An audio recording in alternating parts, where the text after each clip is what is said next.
Thank you for taking time out to come and listen to this webinar, which I hope you're going to find really informative. And I'm going to kick off, if my computer will let me, with a recap of the story so far, which hopefully you've been following on Facebook, but if not, I'll bring you up to speed. So our landlord, John, he set up an HMO, and what he did, he downloaded the council's HMO requirements from the website. He got his very cost-effective builders to do the things he thought that needed to be done. Nothing extra, just the things that needed to be done. And he applied for his HMO license. Actually, can I just check? Can everybody hear me? Can you just type in the question box "can hear" so that I know that the audio is working and you can see the slides as well? Can anybody hear me? Somebody type in.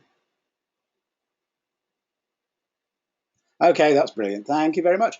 Right, so our landlord, he applied for his HMO license, and he did this online on the website. And one of the things he had to do, and this is going to be important, there's a little tick box that says that the HMO complies with all the legislation and requirements. So he ticked that.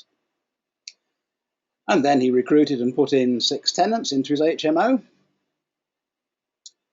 And then, one winter's day, the boiler blew. Good morning, I'm Phil Turtle. I am one of the co-founders of Landlords Defence along with Des Taylor. And for my sins, I'm a certified housing health and safety rating system advisor. So I will be using some of that information, which is the scheme that the councils use to inspect properties, to take you through exactly what happened after the boiler blew. So here's the actual boiler. Wasn't that thing on the front slide, it was a combi boiler just like this. And on the Monday evening, the tenants found out it wouldn't work. Tuesday morning, the first chance they got, they reported it to the landlord, and of course the landlord said, "I'll get an engineer." It's winter. Engineers, gas engineers, are very difficult to come by, so he couldn't get anybody there until Wednesday. So the engineer turns up, looks at the poorly boiler and says, "It's going to need a part." And then he rang his supplier, and the supplier couldn't get that part until the following Monday. So here we've got 6 poor tenants. We've got a combi boiler, which obviously doesn't have a water cylinder, so there's no immersion heater, so there's no hot water. And of course, because the boiler's out, there's no heat in the radiators. So 6 tenants, freezing cold rooms, they can't shower, they can't wash, and they can't wash up in the kitchen either for a whole week. So there we are for a whole week, and guess what? These tenants, as well as being frozen, they're fed up and they're angry. And whereas the landlord thinks he's doing his best, they don't think a week without essential things like heat and washing up and being able to take a shower, they don't think that's good enough. So they phoned the council. And the very next day, the council inspector came to call.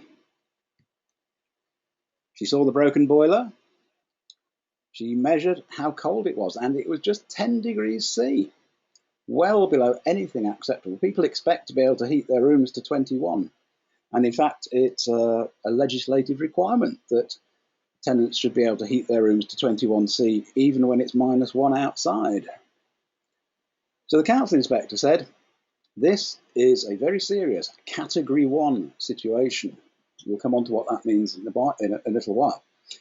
And then she wrote down Hazard 2, extreme cold. Hazard 17, personal hygiene. Hazard 16, food safety. And because it's a Category 1 situation, the council's required by law to issue an improvement notice to the landlord. Now that's a legal document. It only looks like a letter, and many landlords, unfortunately, ignore them. But an improvement notice is there to tell you that you have to do certain things to your property.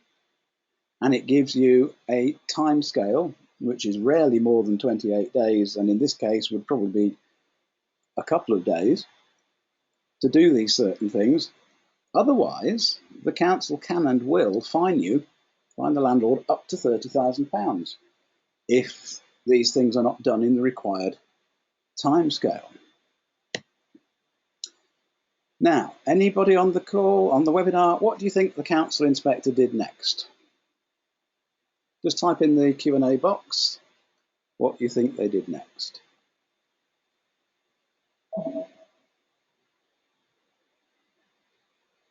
Well, what they actually did, or what she actually did, was what the law says she has to do on every inspection.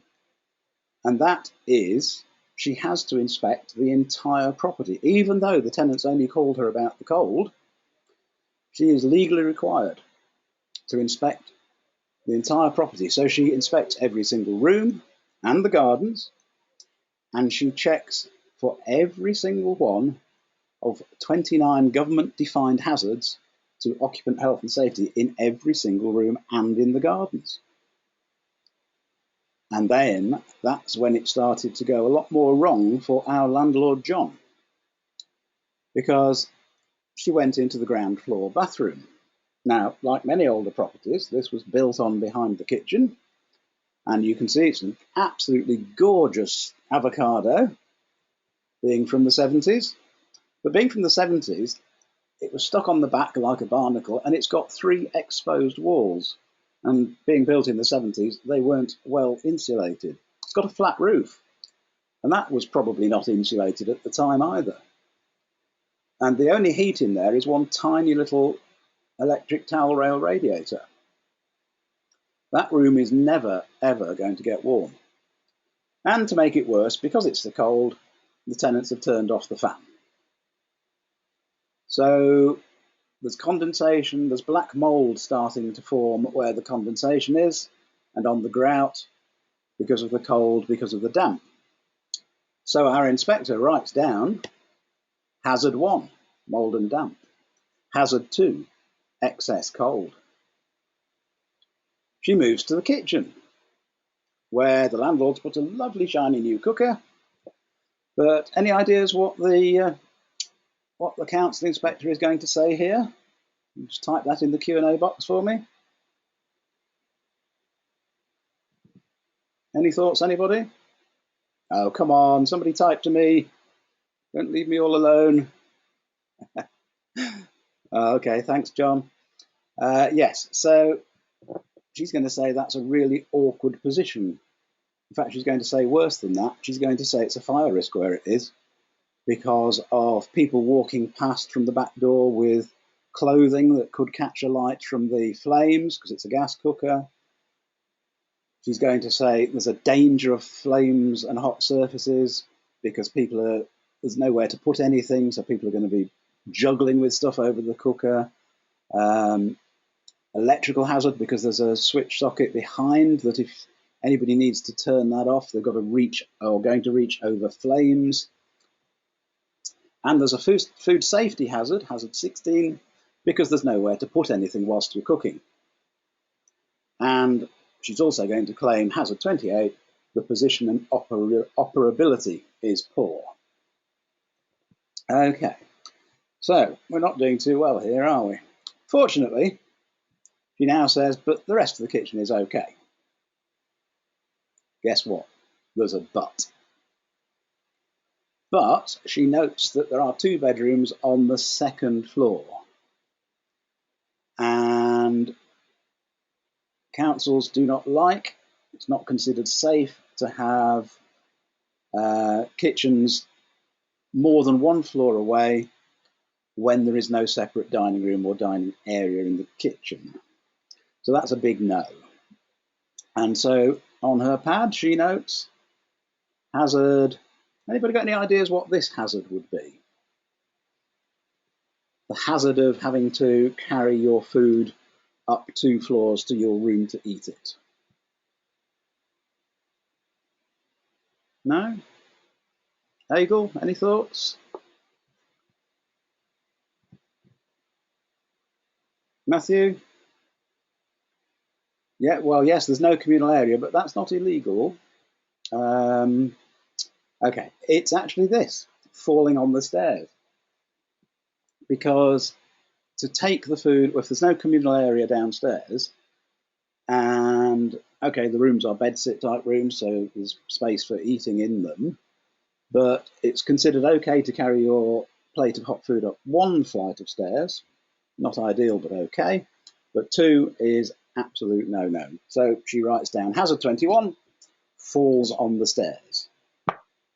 Now, all of this stuff comes from this great tome called the Housing Health and Safety Rating System that the government devised back in about 2006, 2010. It's 187 pages of very difficult to understand. It's definitely not light reading. It was created by some very, very clever statisticians, and it's based on a wonderful evidence base of what actually happens in real houses that people live in. And in theory, that makes it a very, very clever academic system. However, in practice, most people will read this or try to read this, and it's absolute gobbledygook. It's impossible to do without training, and of course, all the council inspectors are trained to do this. And having been through the same training that the council inspectors go through, I can tell you it's actually quite difficult even when you have had the training. Now, because of that, Des and I have come to the conclusion that we really need to start helping people understand this stuff as we're doing on this webinar. But I can only cover in this 45 minutes a very, very small amount of it. So we're going to be running a technical seminar in London on next Thursday at noon for half a day or so. And if you want to find out details or book, that link is going to sit in the bottom corner of the slides from now on. So have a look there. Okay, so very quickly, the 29 hazards, they're broken down into 4 sets. There's physiological requirements, i.e. about the body, about the person, things like damp and mold growth, which we've just looked at, and excessive cold.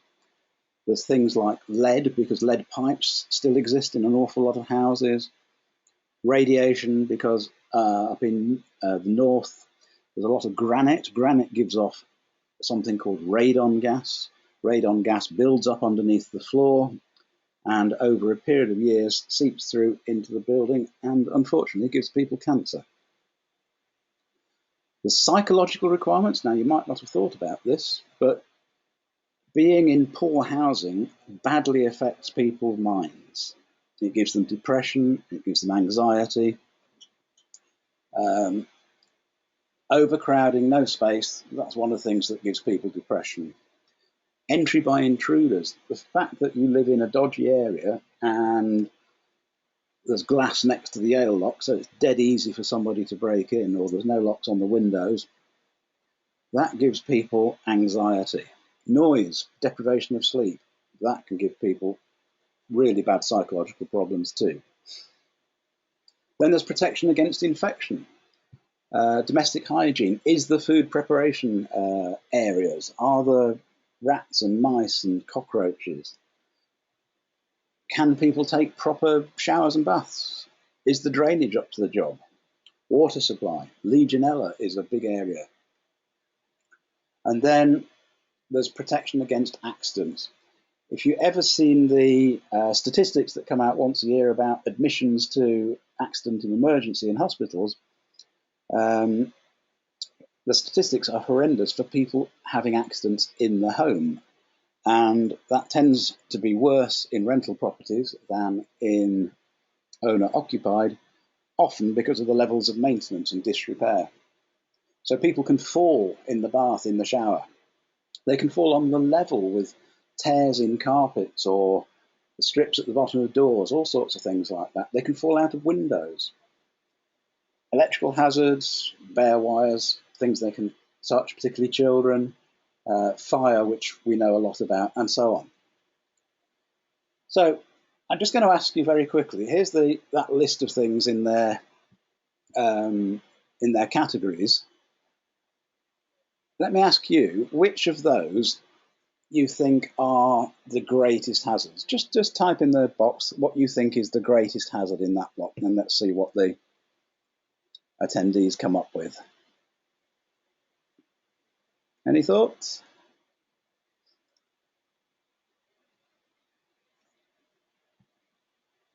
Go on, have a go.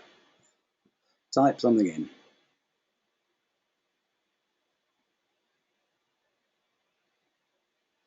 Well, James got that right for damp and mould. That is actually one of the very worst.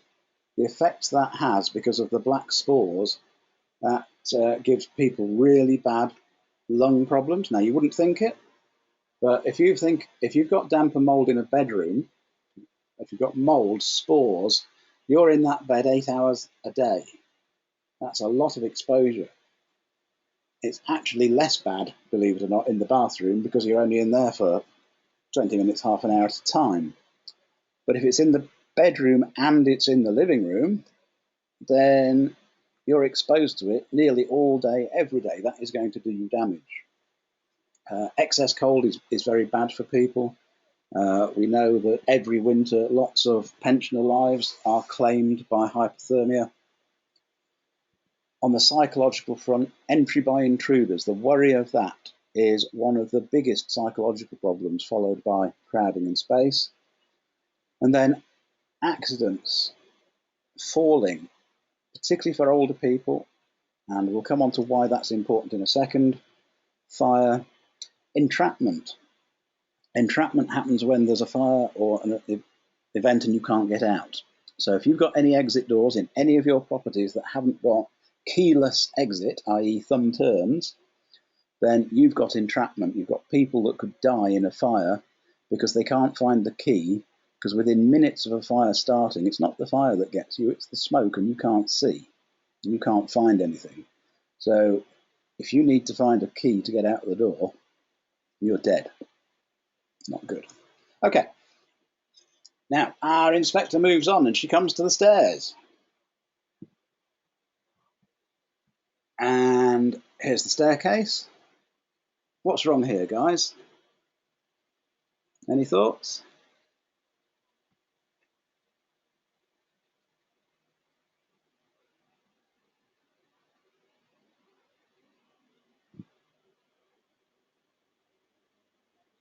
Well, James has spotted that there's a low balustrade. It's actually only 800 millimeters here at the top, and as you can see, it's a two-flight fall over there. So in a communal staircase, so in an HMO, for example, that needs to be 1100 millimeters. The gaps are required to be under 100 millimeters, and the test actually is that you should not be able to put a 100 millimeter sphere, like a bowling ball type thing. You should not be able to put that through any gap, because a little kiddie, and all right, you may not have little kiddies living in your HMO or your buy-to-let, but somebody comes to visit. And of course, something like that with horizontal planks is absolutely designed to be a climbing frame for children. And that means climb up there, there's a very high likelihood of a fall, and it's a long, long way to fall. Yeah, thanks, Egil. You're absolutely right there. So let's look at how the council quantifies a hazard, because this is complicated and something you'll probably never have seen before. But you need to understand this because you need to understand how the council inspector is looking at your property, because it's not, I guarantee you, it's not the way that you look at it. And even Des will attest that when I first showed him all this stuff, and he'd been a landlord for donkey's years, decades, he was absolutely gobsmacked by some of this. So the first thing that the inspector has to judge is the likelihood of a harm occurring within the next 12 months.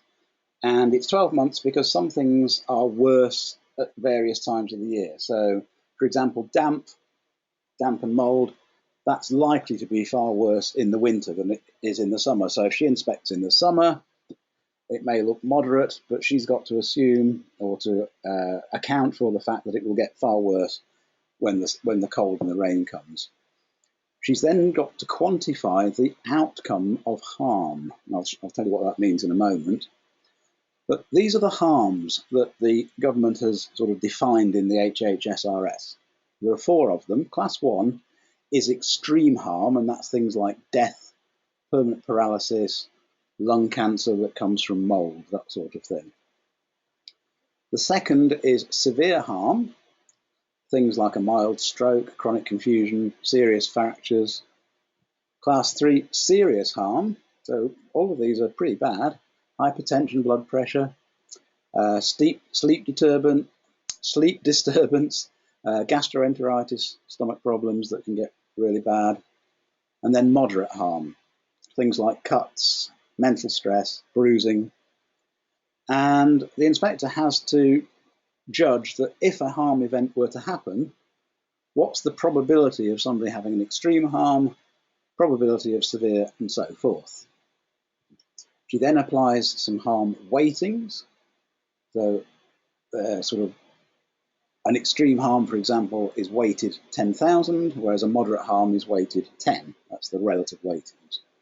She calculates a hazard score, puts that into a hazard rating, and that rating will decide if it's a category 1 hazard or everything else is a category 2 hazard.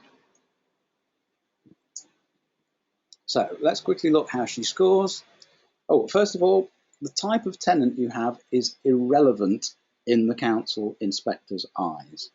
And that's because she's inspecting the property, the whole property, and she has to do it from the perspective of whoever might ever be in the property. So she has to take into account future occupants, and who knows who they will be, and particularly visitors. Visitors which might include granny, visitors which might include tiny children. And she has to take all of those into account. So she decides the likelihood of the hazard causing a harm within the next 12 months, and she does it like this. Uses a form like this, and if you can see just here, there's a little green line. Now that is the national average of likelihood for falling on the stairs in a pre-1920 house. And that's the clever stuff that comes from all this statistical research. So we know what the average is going to be. But in this particular case, because of the extreme steepness of the stairs, so on and so forth, the inspector has concluded that in this case, the likelihood is not 1 in 218, it's 1 in 10. So there's a very, very high likelihood. Then she has to decide on those class 1, 2, 3, and 4 harm outcomes, what the percentages are for each. And again, I can find my cursor, there we are. So the national average for class 1 is 2.2%. Here she's decided it's the next level up, which is 4.6. So likelihood of death or paralysis, she's decided, is higher than the national average because it's a worse staircase than the national average, and the likelihood of extreme harm is higher. In this case, she decided that the lower orders of harm have probably stayed about the same as average. Now, if the staircase had been a normal average staircase, it would have been a medium class 2 hazard, a score of 169. But this one, the calculation has scored a score of 7,447, which puts it firmly into a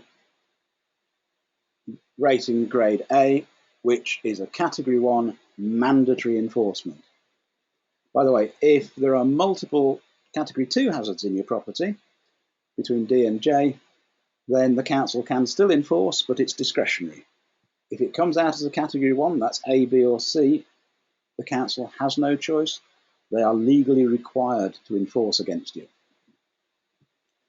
Okay, so our landlord John is now in big trouble because not only did the boiler blow, from which she wrote down there's a category 1 for excess cold and category 2s for personal hygiene and food safety. In the bathroom, he scored a category 2 for damp and mould. The stairs was a category 1 because it's actually so dangerous for pensioners and for little children. The kitchen, a number of serious category 2. And we didn't have time to go through this one, but under the stairs was an electric cupboard which wasn't fire protected. So if there was ever an electrical fire under there, it would burn through the staircase and cut off the fire escape exit.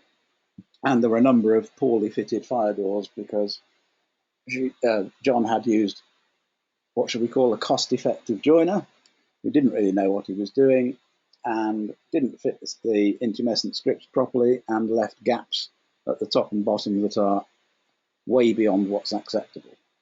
So John's scored a category 1 for fire as well. So he's not doing at all well on hazards, but then also, if you remember, when he applied for his HMO license and ticked that box that it was fully compliant, the council can now pursue him for a false declaration. He thought it was compliant, but she has just proved categorically that it's not. And so John is looking at a fine or even criminal prosecution, because all of these things are criminal offences. Criminal offences. And so if it's a nice council that takes into account first offence, they might be looking at 8,000. If it's one of the London boroughs who really crack down heavily, he could be looking at 18,000, or they could take him to court and declare him not a fit and proper person and take away his right to be a landlord at all. So, what can you do to avoid all this enforcement, prosecution and fines for these HHSRS hazards if and when the council comes to call? And it only takes one phone call from a tenant to get them to come and call. Well, the answer is very simple. It's education. Education and more education. And that's what you're doing now. You're learning about this, which is great. Now, I'm going to pass you over to Des, because Des has been doing a number of inspections over the last few days of properties, and I think, Des, you came up with about 50 items per property? Yes, Phil, and thank you very, very much, and welcome to everybody who's here. Yeah, I have been a little bit silent. That's very unusual for me, but I am pleased to say that Phil is the guy who gets into the nitty-gritty technical parts, although I would like to do all of those things. The bit that lets me down, as with everybody in some things, is that it's the writing up of the reports and things like that that takes my time. So Phil has decided to do the more technical side.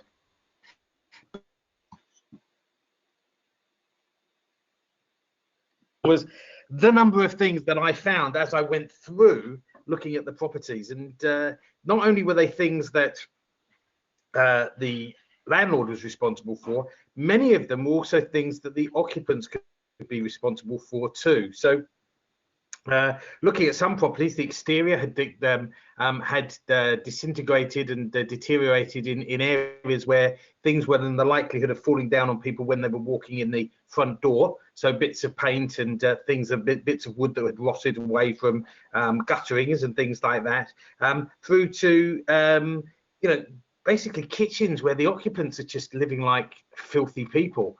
So that's creating hygiene issues, etc. Now, I must admit, Section 10 of the Management of Houses and Multiple Occupation Management regulations do say that the occupants mustn't do anything to frustrate the manager. And I must say, dirty people does frustrate me. So I've not managed to get anybody prosecuted yet, but I'm sure we will do one day. Mold in a bathroom. I went to one property. The occupants told me that they have asked the landlord numerous times for the last year to remove the mold that's on the sealant on the edge of the bath. This was so thick and so dirty. If I was the environmental health officer, I would have done something there and then about it. because they had said it had happened so many times. So it is very, very important to check and know everything that's there. In one particular property I went to, the back door had an issue, and the issue with the back door is the handle had broken. So they could still get out because there was a thumb turn lock, but the handle to open the door wasn't physically there. And although they could get out, the initial thing in a stressful situation would be they'd be looking at it going, there's no handle. And how many of you have ever been trying to pull a door when it said the word push on it, or pull a door when it said push or pull? So we all make these mistakes. So in a stressful situation like a fire, the handle not being there is a very, very, very dangerous thing. And yes, there is a problem in getting it supplied. Yes, there are some issues there, but according to the occupants, this has gone on now for 2 months. So my advice was to give them the number of a company that could come out straight away, and their call out charge was £100. But you know, £100 or a £3,000 fine, you have to make the decision. So one of the things that's very important is that as I have a passion for making sure people know everything that's important, being a landlord is not easy every day, because we are dealing with human beings. But the one thing that we can be definitely sure about is that we make sure that the place is safe for people to live in. And in our jobs and everything else, we talk about health and safety, and they've always got something to say. Lord knows I would never have believed 5 years ago, 10 years ago, that I would be sitting here talking about health and safety. I know it's important to me, but I also know how important it is and how easy it is to have accidents. I see dangers every single day. So if you have the opportunity to learn more, then please do learn. We are offering the opportunity to learn. We will do a series of educational events that are around the technical stuff. So not why you should do property, not about making money from property. This is about how to, first of all, be compliant. Remember, nobody was prosecuted for the financial crisis because everyone in the banks who did what they did was compliant. So that's the first thing for us, to keep ourselves safe. Secondly, to keep the people safe, because like as the airlines say, look after yourself, then look after the others. In looking after others, you do look after them. And so next Thursday, we are starting with a guide to how you look at a property, how the councils look at it. That's next Thursday, the 26th. We're doing that in central London. If you can get along, that would be absolutely fantastic. If you can't get along, we will do another one, but do let us know. Just put in the question box next time. But if you would like to get along, do let us know. And if you follow that link there, is the link that you see on the screen, which is being provided by my colleague. One of the things that you will also be able to do is you'll also be able to look at the a discount. So it asks for a discount code. Phil, do you have that discount code to hand? I don't, but I will look for it, Des. Keep talking for a second. Excellent. Okay, so there is a discount code available, and I don't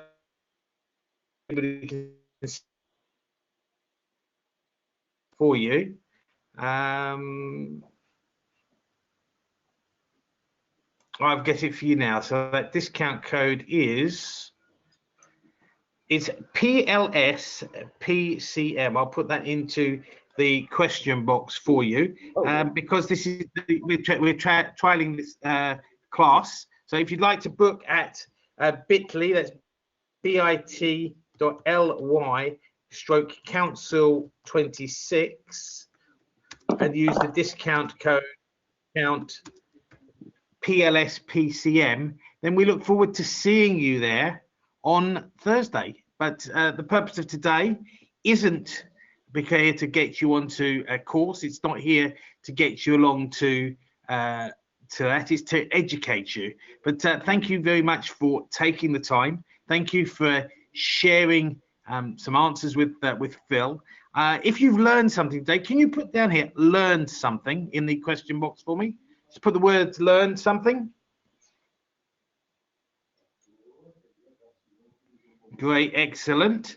Okay, and if this has been helpful to you, could you put that in the question box as well? Just put the word helpful.